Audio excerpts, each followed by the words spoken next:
Oui, c'est quelque chose vraiment d'important, je crois, à la fois pour les chrétiens, les juifs, les musulmans, les différentes religions du livre. La personne de Jésus, on sait que c'est quelqu'un qui est unique, parce qu'il est vraiment étonnant. Le Coran, l'Évangile disent que c'était un homme sans péché. Dans le Coran, il est dit il était un homme pur et béni. Dans la sourate 19, la sourate de Mariam, verset 19. L'Évangile nous dit que Jésus était pareil aux autres hommes, à part le péché. C'est-à-dire que lui n'a jamais rien fait de mal. On pourrait dire, mais tous les prophètes étaient saints. L'Évangile dit, tous ont péché et sont privés de la gloire de Dieu. Dans le Coran, on a une sourate où il est dit, oh Mohammed, invoque Dieu et prie-le pour le pardon de tes péchés. On voit que Adam a mangé le fruit défendu. On voit que, en fait, le seul qui était juste, c'était Jésus. La chose suivante, c'était, est-ce que Jésus est un prophète? Là, je pense que les musulmans et les chrétiens, on est d'accord. Un prophète, ça veut dire quelqu'un qui est envoyé par Dieu et qui apporte la parole de Dieu. Et nous sommes convaincus que Jésus est effectivement un prophète envoyé de la part de Dieu, qu'il est un messager de Dieu, qu'il a apporté la parole de Dieu, qu'il a donné un enseignement extraordinaire. Je ne sais pas si vous connaissez l'enseignement de Jésus, mais je vous propose qu'on lise un ou deux versets de l'enseignement de Jésus pour que vous puissiez voir combien il est prophète, combien il a apporté la parole de Dieu. Je lis dans l'évangile rapporté par Matthieu, un des compagnons de Jésus, et Matthieu nous rapporte les paroles de Jésus. Ne croyez pas que je suis venu pour abolir la Torah ou les prophètes. Je suis venu non pas pour abolir, pour abroger, mais pour accomplir. Et qu'est-ce que va nous dire l'Évangile?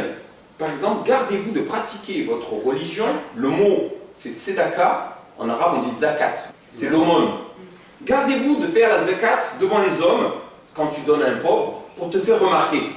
Sinon, vous n'aurez pas de récompense de votre Père qui est dans les cieux. La Bible parle souvent de votre Père qui est dans les cieux. Ça ne veut pas dire que Dieu a des enfants. C'est pas ça que ça veut dire.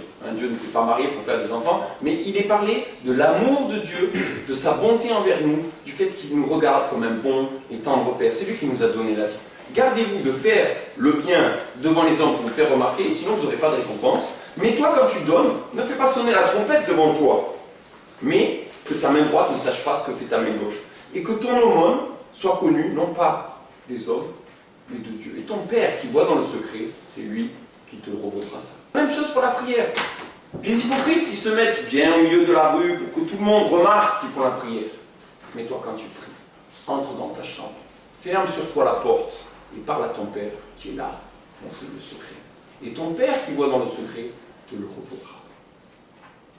Donc ça, c'est dans le texte qu'on appelle le Sermon sur la montagne, et où Jésus explique plusieurs aspects religieux. Donc la prière, le jeûne, il parle du jeûne aussi, quand on fait le jeûne, il dit n'allez pas vous plaindre et dire « Oh, c'est dur avec la chaleur, j'ai soif ». Si tu fais ça pour te faire remarquer, vous n'aurez pas de récompense. Mais ton jeûne, qu'il ne soit pas connu des hommes, il soit connu de Dieu. Voilà. Donc ça, c'est l'enseignement de Jésus, un enseignement qui a inspiré la Déclaration des droits de l'homme et du citoyen, la loi de non-assistance à personne en danger, par exemple, Jésus qui dit « Quand on sait faire le bien et qu'on ne le fait pas, on se rend coupable d'un péché ». C'est naturel de faire le bien. Vous voyez l'enseignement de Jésus? Tout ce que vous voulez que les autres vous fassent, faites-le leur vous aussi de même. Et c'est Jésus qui a dit, tu dois aimer ton prochain comme toi-même. Il va même dire plus loin, tu dois même aimer ton ennemi. Si ton ennemi te frappe sur la joue droite, tends-lui la gauche. Si ton ennemi a faim, donne-lui à manger. On doit essayer de surpasser le mal par le bien. On voit que c'est un prophète, n'est-ce pas? C'est quelqu'un qui parle de la part de Dieu, quelqu'un qui apporte la parole de Dieu. Jésus avait été annoncé dans Deutéronome 18 comme étant le prophète qui devait venir. Donc oui, Jésus est un prophète. Est-ce que Jésus doit revenir? Les musulmans croient ça aussi. Et j'apprends ça aux chrétiens qui, ici, ne le savent peut-être pas. Mais les musulmans savent que Jésus est vivant. Tous les prophètes sont morts et enterrés et ne peuvent rien faire pour nous. Mais Jésus est vivant.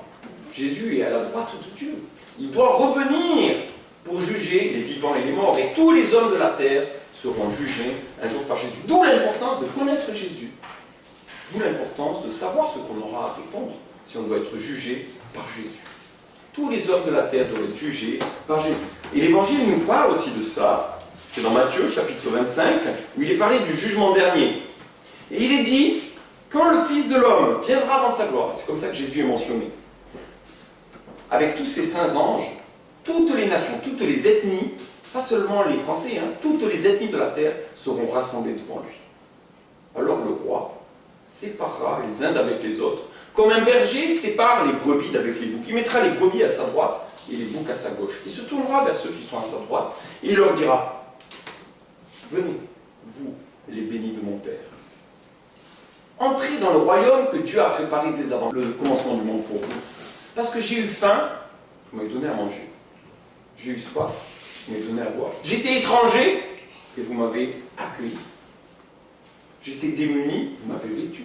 Malade, en prison, vous êtes venu me voir. Alors les justes lui diront, Seigneur, quand c'est qu'on t'a vu avoir faim, et qu'on t'a donné à manger, avoir soif, qu'on t'a donné à boire, d'être étranger, qu'on t'a accueilli, etc. Et Jésus, il dira, quand vous avez fait cela à l'un de mes petits frères, c'est plus petit là, mes frères, c'est à moi que vous l'avez fait. Il se tournera vers ceux de sa gauche et leur dira, allez-vous-en loin de moi, maudits dans le feu éternel, préparé pour le diable, Iblis et ses anges, car j'ai eu faim, mais pas donné à manger. J'ai eu soif, mais pas donné à boire. J'étais étranger, mais pas accueilli. Le racisme, c'est un péché. Le non-accueil de l'étranger. Celui qui n'accueille pas l'étranger n'accueille pas Jésus. Ah bon, non? Quand c'est qu'on t'a vu? Qu'on t'a fait ça? Non. Quand c'est qu'on t'a vu avoir faim, avoir soif, qu'on n'a rien fait? En tant que vous ne l'avez pas fait à l'un de ces plus petits de mes frères, c'est à moi que vous ne l'avez pas fait. Et ils iront dans le feu éternel et les justes à la vie éternelle. C'est dans l'évangile selon Matthieu, chapitre 25, pour ceux qui veulent relire cette histoire. Vous voyez que musulmans et chrétiens, on croit, les deux, à ce qu'on doit un jour être jugé par Jésus, selon ce qu'on a fait.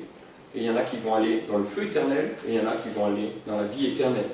La vie éternelle, être pour toujours auprès de Dieu, être dans la félicité, être dans la joie, comme si on retrouvait le jardin d'Éden.